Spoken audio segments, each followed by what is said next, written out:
Okay, year 10, I've put together a series of slides to help talk you through the poetry terms that I handed out last day of class, right? The question might be in your mind, why do I need to learn poetry terms? Well, I want to answer that question straight off. And poetry is a technical subject, and in order to do a decent, somewhat thorough job of studying poetry as a genre of literature, you need to become familiar with the technical terms. I have tried to narrow the list down to a reasonable amount of basic terms that you should know. But I want to help you understand them and so that they make a little more sense too. We're going to look first at types of poems, then we'll look at parts or elements of poetry, and then lastly we'll look at the poetic devices or language features that you might come across in poetry. And you'll notice some repetition from some of the language devices that you learned up for the prose section. This will mostly follow the set of terms. They're not in the, I won't go in exact order that they are on your sheet that I gave you, but you might want to get that sheet out as you listen and add notes to the side or write down extra ideas that maybe helps you understand it as I explain some of these things. All right, I'll be using some examples from poems that we're going to study together for this for your literature exam, and then sometimes I'll use poems outside our set. Okay. The first term that you have on your list is sonnet. Okay, and we just so happen to have 2 sonnets in our list of 15. Okay, so two of the 15 poems you're going to study are in fact sonnets, and they are these 2 right here: Sonnet 43 by Elizabeth Barrett Browning and Sonnet 29 by Edna St. Vincent Millay. All right, what you need to know about a sonnet, just real basically, is that it's a poem that has 14 lines, and you can see in the definition here that those lines are written in something called iambic pentameter. All right, what that is a reference to is it's the meter or the rhythm that the poem uses. Now, some sonnets don't use this. They might break the rules a little bit, but the sort of classic form of this poetry is for a poet to limit themselves to 14 lines, and that each of those lines would basically have 10 beats to them. Okay, that's what iambic pentameter simply means. We'll talk more about meter in a couple slides, but what you need to know about meter is it's like a pattern of rhythm, okay?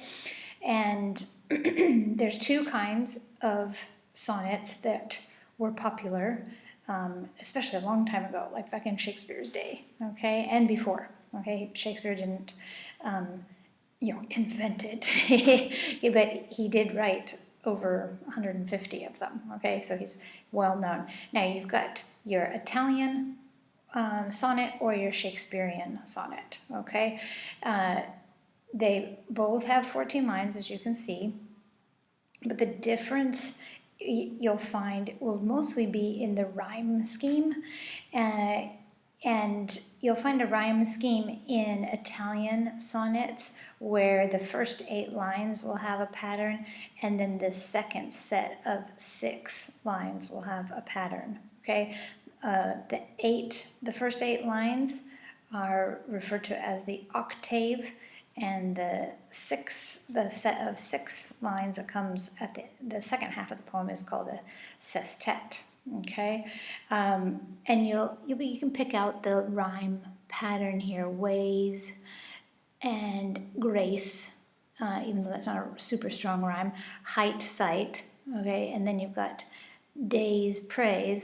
That follows the pattern of ways, grace, days, praise, and then height, sight, light, right. Okay, so you've got what's known as A, B, B, A, B, B, A. Okay, and that's your octave.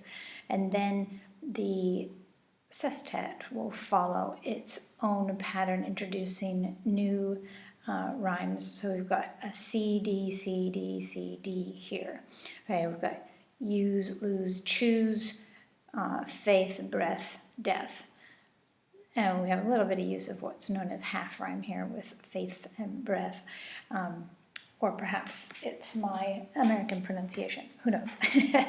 But what you'll see in an Italian sonnet is just a slightly different one, where you've got 3 groups of 4 lines. Okay, that's what a quatrain is, a set of 4 lines, and then a pair of rhyming lines at the end known as a couplet.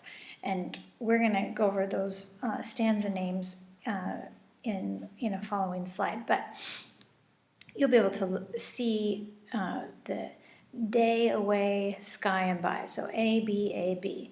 But then instead of following the A, B, A, B, A, B, A, B, B, A over here, they introduced their new rhyming word sooner. So this one, moon and soon, C and me. So C, D, C, D. Then another set of 3, more, shore, assails, gales. And then lastly, the little couplet at the end, learn and turn. Okay? And that little couplet at the end is the marker of the Shakespearean or English sonnet. Okay? But either way, you've got 14 lines, and it is just a variation of basically the rhyme pattern. Okay? We'll get into how sonnets work and the form more when we study these in class. The second poem type that I've given you to learn is lyric. And you're going to be really familiar with lyric, because lyric is what you listen to when you listen to music. You listen to short verse that expresses emotion of the writer, and they're set to music. Okay, so I picked an example from my childhood. Eye of the tiger, rising up, back on the street, did my time, took my chances, went the distance, now I'm back on my feet, just a man and his will to survive. All right, you'll notice there's some rhyme, some end rhyme, street and feet, but not every line, okay?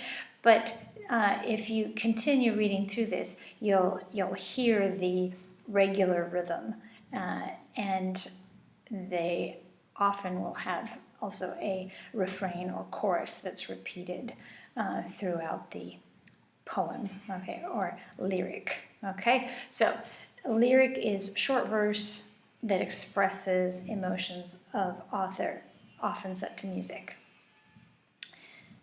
And then our next or third poem type is an elegy. An elegy is a poem written to lament or honor someone who has died. Okay, the example that I used is a really famous example of a poem written when the American president Abraham Lincoln was assassinated right after the end of the American Civil War in the 1860s. And this is now, while it says, "Oh, Captain, my Captain," and it uses this metaphor of a ship, Abraham Lincoln was a president. He was a political leader. He wasn't a sea captain, okay? But Walt Whitman uses that metaphor that Abraham Lincoln has been this beloved captain that has taken his ship or his country through this terrible battle and been victorious, okay? Like slavery and all that was being disputed in the Civil War had been settled, okay? Like, and he was being hailed, at least by the northern states, a hero, and especially in Walt Whitman's eyes. Anyway, he writes this beautiful poem lamenting his death. I'll just read you an example from the first stanza. "Oh, Captain, my Captain, our fearful trip is done. The ship has weathered every wreck. The prize we sought is won. The port is near, the bells I hear, the people all exulting, while follow eyes the steady keel, the vessel grim and daring. But oh, heart, heart, heart, oh, the bleeding drops of red, where on the deck my captain lies, fallen, cold, and dead. And it continues on for another 2 stanzas. Often what you'll find in an elegy is 3 sections. Now this one happens to have 3 stanzas in it, but often there'll be a pattern. It doesn't always have to be in 3 stanzas, but often it'll open with the lament, the sad, the grieving part, and then there will be a praise for the deceased. All right, and you can see some of that in this second bit. He talks about bouquets and wreaths, and people are there to celebrate and honor him. And then often it'll end, or near the end of an elegy, the poet will come to kind of some kind of settled solace or consolation, like a little bit of resolution, or finding relief, not relief, but comfort in their grief. Anyway, that's what an elegy is. Okay, so what I try to do is just make you aware of some of the forms that poets can choose to use. They're like established forms. Sonnets, lyrics, elegies, there's many more, but I'm not going to make you learn them all up, okay? Poets can decide to use forms like this that are recognized and established, and work within a framework, and express what they want to express within the kind of restrictions of the form, or they can just choose to, write a little more free form and just create the stanzas as many as they want, or as many lines as they want. They don't have to follow patterns, but some of them choose to. And some of it tends to be a little more old-fashioned, the kind of concrete or set forms. More modern poems tend to be a little more free. So we'll continue on now to features of poems. And one of the first things, you've already heard me talking about it, is how poems are divided, okay? When we study prose, or sentence paragraph writing, the thoughts are divided into sentences, and then groups of sentences into paragraphs, okay? When you are writing about poetry, I do not want you to refer to these stanzas, okay, these groups of lines. I don't want you to refer to those as paragraphs. They are called stanzas, okay? The formal definition is a division of poetry named after the number of lines it contains, okay? So we can refer to them generally as a stanza, okay? A stanza is a group of lines. And you'll notice it's visually apparent where a stanza ends, because there's a space, okay? You can see it here, here, here, okay? These happen to be 3 of the poems we're going to study, okay? And I've put 3 on the screen because I want you to see that, first of all, poets can use, their stanzas can be any amount of lines that they like.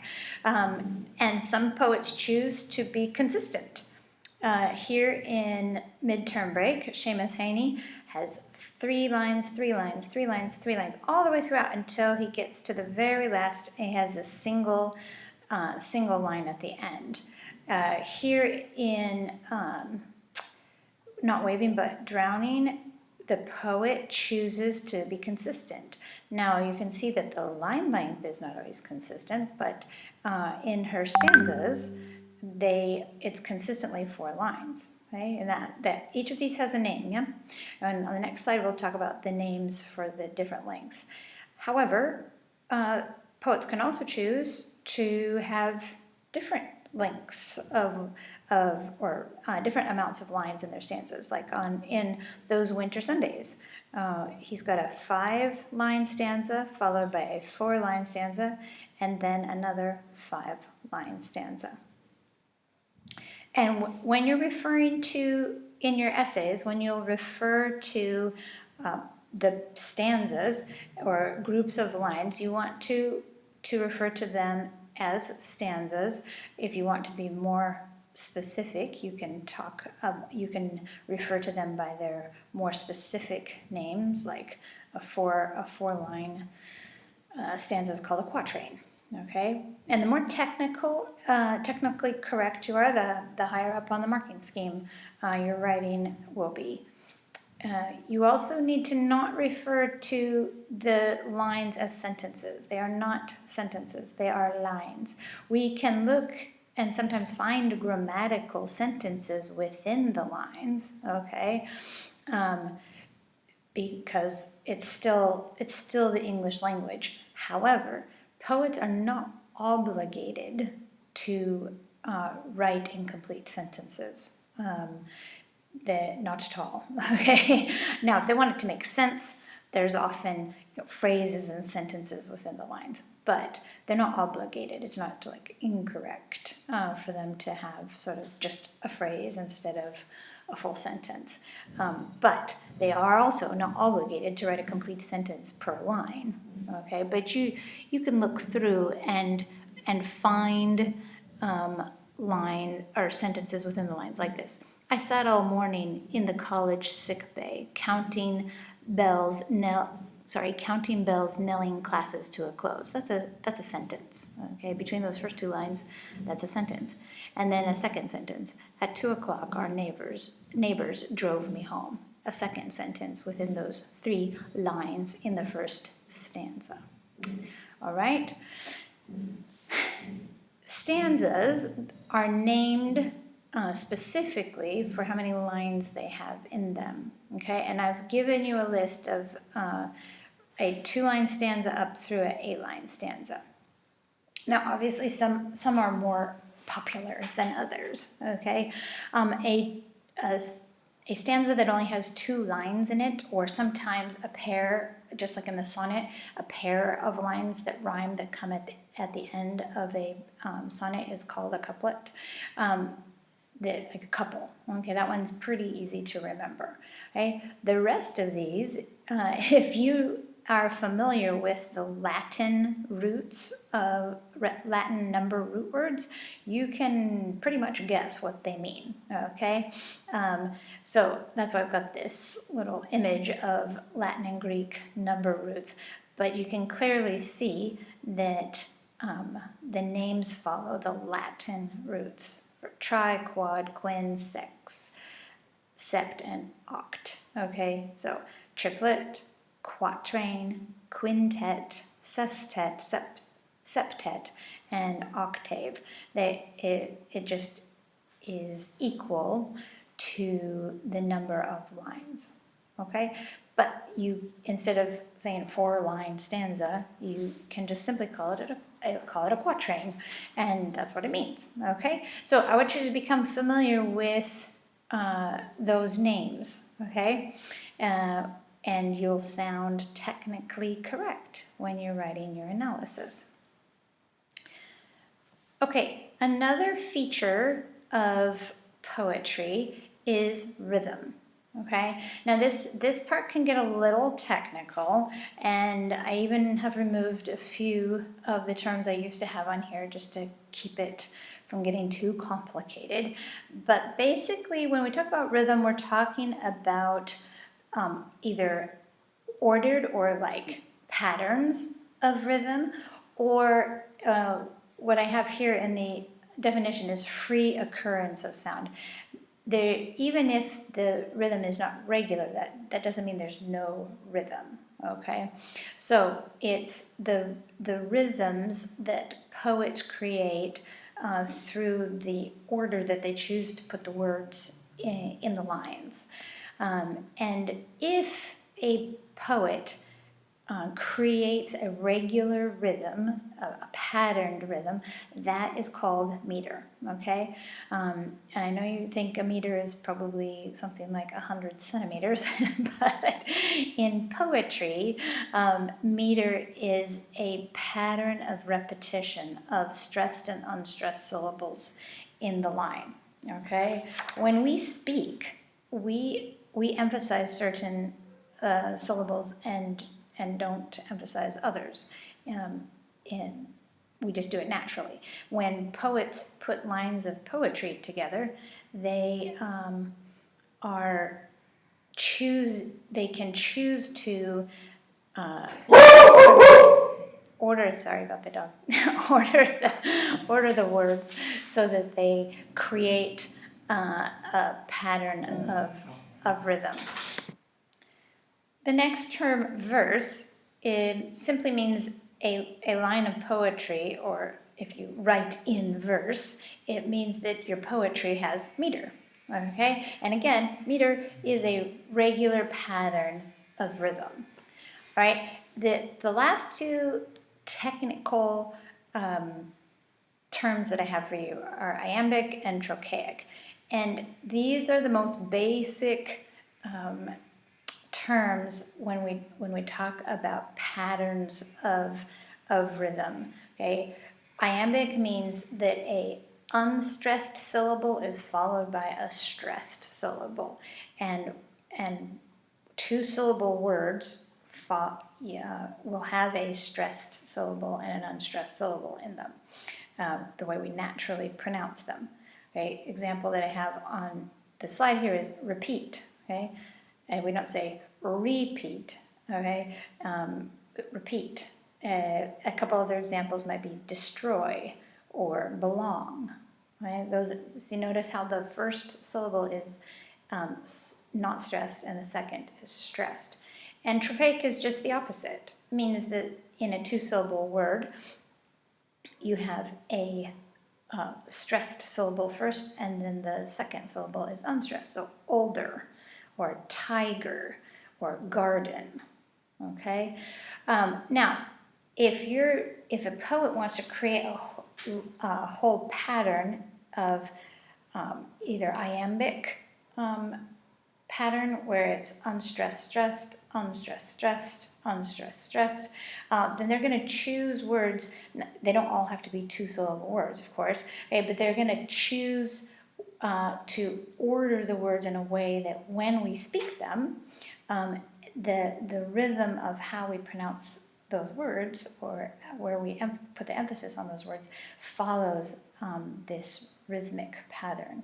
Okay, I don't want to get too technical, but iambic is the rhythm that will come through like bum bum bum bum bum bum bum bum bum bum.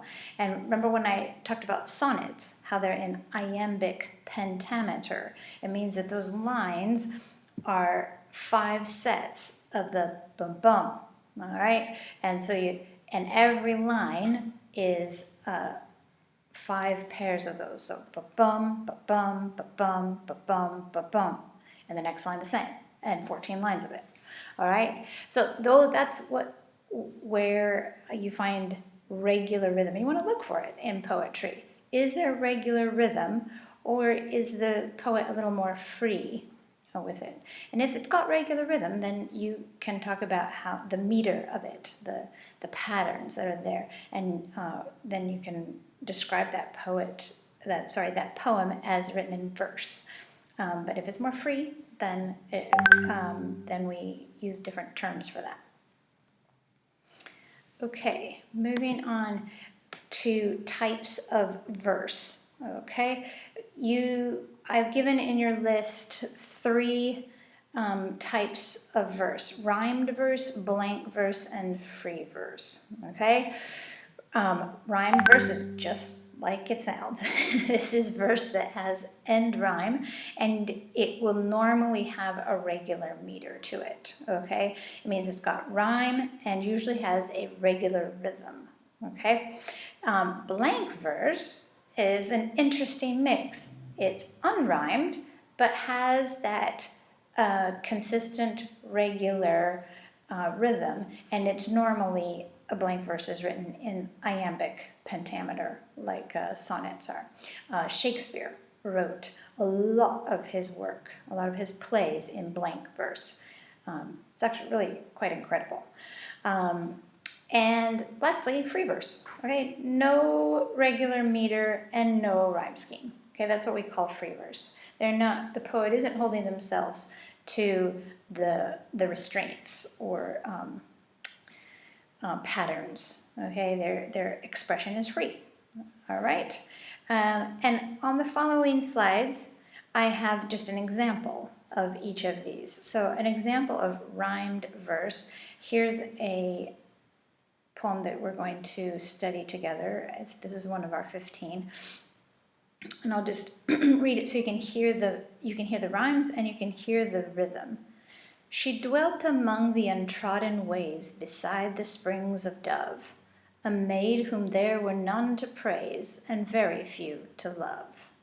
You can hear that. Bum, bum, bum, bum, bum, bum. Okay, it's got a really set rhythm to it. You could sing this to, I think it follows the same rhythm pattern as like the old hymn Amazing Grace. You could sing it if you'd like. A violet by a mossy stone half hidden from the eye, fair as a star when only one is shining in the sky. So you can see the rhyme patterns, ways and praise, dove, love, okay, it goes on. But this is an excellent example of rhymed verse. It's got both end rhyme and it's got regular rhythm. Next example is blank verse. Okay, this one is a little more technical. I didn't choose a Shakespeare example, although there's plenty. Just take a couple lines from Shakespeare and you can see a good example. This one actually happens to be a Robert Frost poem. Now this is not in our set of 15, but it is a poem by Robert Frost called Mending Wall. It's actually a poem I studied when I was in university, and that is probably one of my favorites of his.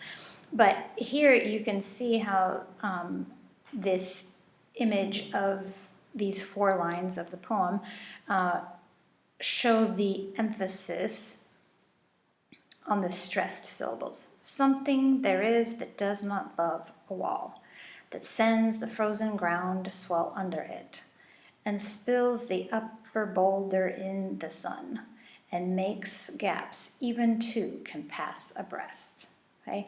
Notice how there's no end rhyme, but each line has 10 beats to it and 5 pairs of unstressed, stressed syllables. That is blank verse using iambic pentameter. All right? You don't have to get too stressed out about that. Just learn that rhymed verse has rhyme and rhythm. Blank verse has the rhythm, but not rhyme. And free verse, neither. Free verse is free. Okay? Free of rhyme, free of a regular rhythm. That's not to say it doesn't have some, that you won't find sections where rhythm comes through, but it won't be regular. Okay, and this poem is one of our 15 as well. It's called Amends, and you'll see just by looking at it that some lines are longer, some are shorter. You don't see a regular pattern of rhyme, and as you read it, you'll hear that there's not a regular pattern of rhythm. Nights like this, on the cold apple bough, a white star, then another, exploding out of the bark. On the ground, moonlight picking at small stones, as it picks at greater stones, as it rises with the surf, laying its cheek for moments on the sand. I could continue, but we'll try to keep this a little shorter. But you hear that there's not the kind of sing-song or regular rhythm coming through. And both create effects, all right? I'm going to stop the video here and we'll start the next section, so stay tuned.